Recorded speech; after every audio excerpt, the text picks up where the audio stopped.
ওম নমঃ শিবায়, ওম নমঃ শিবায়, ওম নমঃ শিবায়। বন্ধুরা, আমি আপনাদের গোটা ভারতবাসী এবং গোটা পৃথিবীর মানুষকে জানাই প্রণাম এবং ভালোবাসা।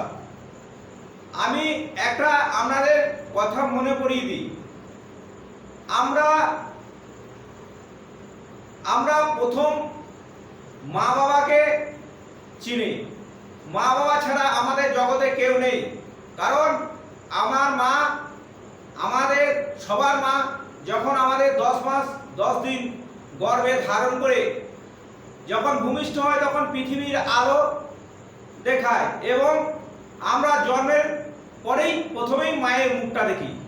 তাই আমাদের প্রথম কর্তব্য কি? মা বাবাকে সেবা করা। এখন এই বিশ্বে অনেক দেখতে পাবেন যে মা বাবাকে বৃদ্ধাশ্রমে দিচ্ছে। কেন এটা হবে এবং কেন আপনারা করছেন? এটা কখনোই করবেন না। কারণ মা বাবা ছাড়া আমাদের পৃথিবীতে কেউ নাই। আসল দেবতা হলো মা বাবা। মা বাবাকে আমরা ভালোবাসবো এবং আদর আপ্যায়ন করব। কারণ দেখুন, আমরা যখন পৃথিবীতে জন্মেছি তখন আমরা বড় কিছু আশা করতে গেলে আমাদের মা বাবাকে অবহেলা করতে গেলে হবে না, অবহেলা করা হবে না। কারণ মা বাবা ছাড়া আমাদের পৃথিবীতে কেউ নেই। আমরা যতই দেবদেবীর পূজা করি, কিন্তু দেবদেবীর পূজা করে কিছুই হয় না। আসল দেবতাই হচ্ছে মা বাবা। তাই আমি বলবো যে মা বাবাকে কেউ অবহেলা করবেন না।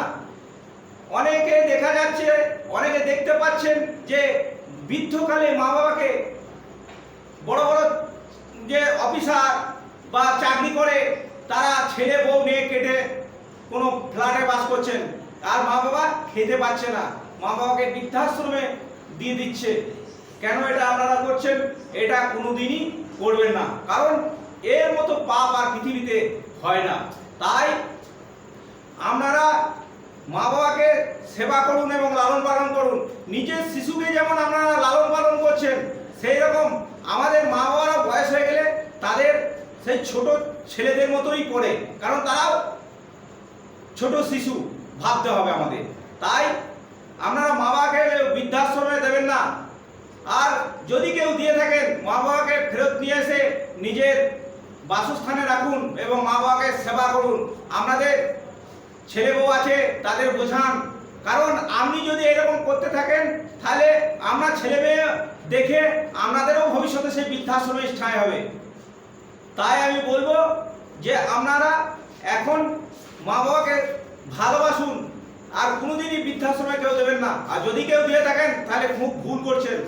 এই কারণেই জন্য আপনারা কিন্তু উপরে উঠতে পারবেন না এবং ঈশ্বরের যতই পূজা অর্চনা করুন, ঈশ্বরকে আপনি লাভ করতে পারবেন না। তাই আপনারা মা বাবাকে বৃদ্ধাশ্রমে দেবেন না। আর যদি কেউ দিয়ে থাকেন, মা বাবাকে দেখতে না পারেন, তাহলে আপনারা আমার এই নাম্বার, এই ভিডিওতে দেখে আপনারা নাম্বার দেখতে পাবেন, এই নাম্বারে কল করবেন। আমি আপনাদের অসহায় মা বাবাদের যথাসাধ্য সাহায্য করার চেষ্টা করব। এই বলে আমি সবাইকে নমস্কার এবং ভালোবাসা জানিয়ে আমি এই কথাটা শেষ করলাম। নমস্কার।